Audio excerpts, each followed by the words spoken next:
Hello guys, welcome back to my channel Asha and record में आपका स्वागत है।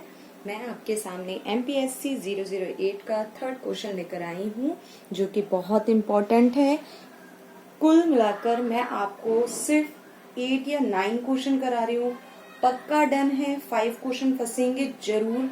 हर बार की मेरी MPSC 001, 2, 3 फर्स्ट ईयर की और MPSC सेकेंड ईयर जो है उसकी भी आप वीडियोस मेरी पीछे की देख सकते हैं। उसमें से 5 क्वेश्चन जरूर फंसते हैं उससे रिलेटेड, क्योंकि मेरे एक क्वेश्चन में 2-2 क्वेश्चन पुटअप होते हैं, जिसका मैं आंसर अच्छे से आपको क्लियर करके बताती हूँ। चलिए शुरू करते हैं। अंतर्राज्यीय विवादों की परिकल्पना की गई है। ऐसे विवादों के हल के लिए निर्धारित कार्य प्रणालियां क्या हैं? तो फर्स्ट क्या है, अंतर्राज्यीय हम विवाद के बारे में थोड़ा सा एक्सप्लेन कर देंगे और मैं पॉइंट्स के जरिए बताती हूँ, जो कि बहुत ज्यादा बच्चों को अच्छे लग रहे हैं। बच्चे के कमेंट्स भी आ रहे हैं, तो आप भी मुझे बताना कैसी लग रही है वीडियो।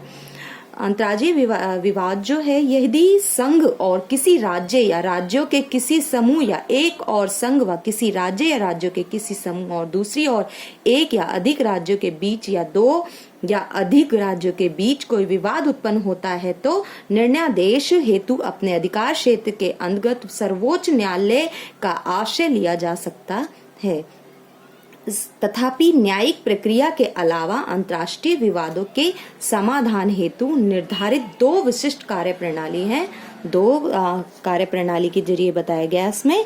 फर्स्ट है संसद कानून। जलाशय या किसी अंतर्राज्यीय नदी या नदी घाटी के प्रयोग, वितरण या नियंत्रण के संबंध में किसी विवाद या शिकायत संबंधी निर्णयादेश हेतु व्यवस्था दे सकती है, अनुच्छेद 262 के अकॉर्डिंग। सेकेंड है इसके अंदर कि जो अनुच्छेद 263 के अनुसार, यदि किसी भी समय राष्ट्रपति को यह लगे कि ऐसे विवादों की पूछताछ करने व उन पर परामर्श देने जो राज्यों के मध्य उत्पन्न हुए हों, उन विषयों की जांच पड़ताल व उन पर चर्चा करने जिनमें सभी व कुछ राज्य व संघ हित रखते हैं, किसी भी विषय पर सिफारिश करने, विशेषकर उस विषय के संबंध में जिससे नीति व कार्रवाई के बेहतर व समन्वय हेतु सिफारिश करने संबंधी दायित्व भाग वाली एक परिषद की स्थापना द्वारा जनहित में सहायता प्राप्त होगी। फर्स्ट है अनुच्छेद 350 के 6 के अंतर्गत अंतर्राज्यीय परिषद ने किसी राज्यों में संवैधानिक ध्वंस घोषित करने संबंधी संघ के अधिकार पर नियंत्रण रखने की वांछनीयता पर चर्चा की है और संविधान में संशोधन के माध्यम से इस अधिकार पर प्रतिबंध की सिफारिश की है।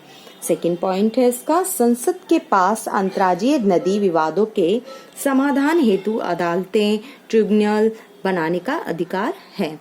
वह कानून इस विषय में किसी भी अदालत के क्षेत्राधिकार को वर्जित कर सकती है। फोर्थ पॉइंट है, पॉइंट से क्या होता है, बहुत जल्दी लर्न हो जाता है, इसलिए मैंने पॉइंट से ही आंसर आपको क्लियर करती हूँ।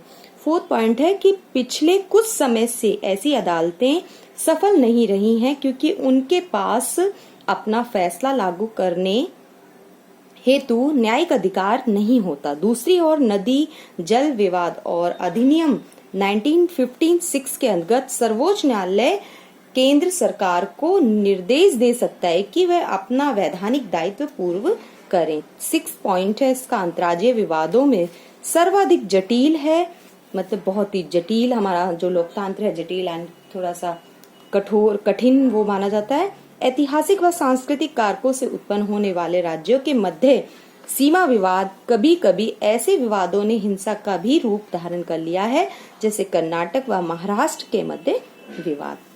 नेक्स्ट है 7 पॉइंट, जो कि लास्ट पॉइंट है इसका। ऐसे विवादों के समाधान हेतु संवैधानिक कार्यक्रम संविधान के अनुच्छेद 3 द्वारा प्रदान की गई है, जो संबंधित राज्यों के तर्कों को सुनने की उपरांत ही राज्यों की सीमाओं को बदलने का अधिकार देता है। Thank you for watching. Please ज्यादा से ज्यादा सब्सक्राइब करें मेरे चैनल को, जिससे मेरा हौसला बढ़े।